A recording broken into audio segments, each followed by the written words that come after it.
Hey everybody, Tim here with today's review of Doctor Who, story number 12, The Romans. So this was a really good episode. A lot goes down, so towards the end I kind of spaced out a little bit, was a little bit confused, but overall it was a really interesting story. The beginning was a little bit frustrating though, because the last episode we see the TARDIS materialize on a cliff and then it falls over. So that's how they have to start this episode. And then when they do, we watch the TARDIS fall over, and then just instantly it just jumps to the Doctor, Vicky, Barbara, and Ian, just like kind of lounging around. We can tell that they're in somewhat of like the Roman Empire. And the Doctor's like, oh, forget about the TARDIS. Like, we can take off, go anywhere from any position. Like, it doesn't matter if it's knocked over. And so it's like it didn't show them like getting out of it or anything. It's just like they didn't know how to continue that part of the story, so they just jumped to the next part. So the most part, this episode or this story is 4 episodes long, and for the most part, we see the crew kind of branch out like usual. The Doctor and Vicky go. I think they actually go to Rome. They go to see Nero.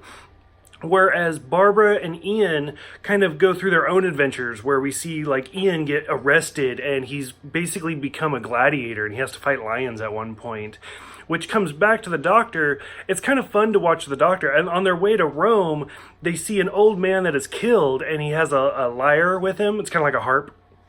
And he picks it up, and a guard comes and immediately thinks that he's the same guy.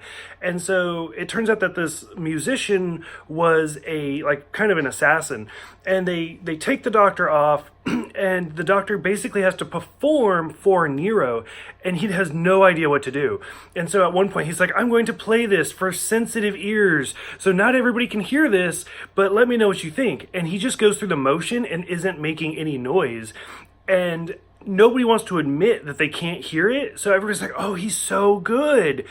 And this makes Nero like super angry, because he's making a mockery of me, and I'm going to feed him to the lions.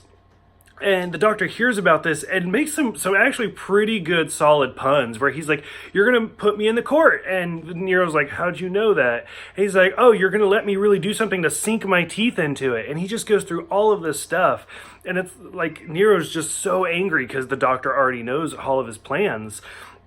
Meanwhile, the Doctor realizes that it's 64 AD. We're just before the Great Fire of Rome.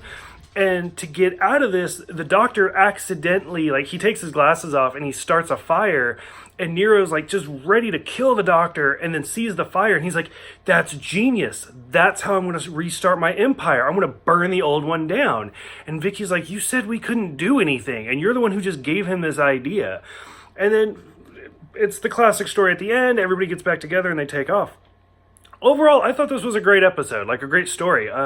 There's great acting. It's kind of fun to watch all 4 of them go their own little different directions. Vicky's really kind of coming into her own character at this point. When she first started, she was basically like the Susan replacement. But I feel like at this point, she's really kind of holding her own as a character, and I'm enjoying to see how she progresses. For those who have seen this episode or the storyline, what did you guys think about kind of going back to the historical events? What did you guys think about all the comedy? Because there's a lot of stuff. Like at one point, Barbara makes peacock for dinner, and Ian's like, oh, will you get some out of the fridge? And she's like, oh, sure. And she turns around and then realizes, oh, there is no fridge. And so stuff like that. There's a lot of little humor spread throughout this whole episode. So what did you guys think about that? And just what did you guys think overall? And what do you think about Vicky? Go ahead, let me know in the comments below. Thank you guys for watching, and I will see you guys next time for The Web Planet.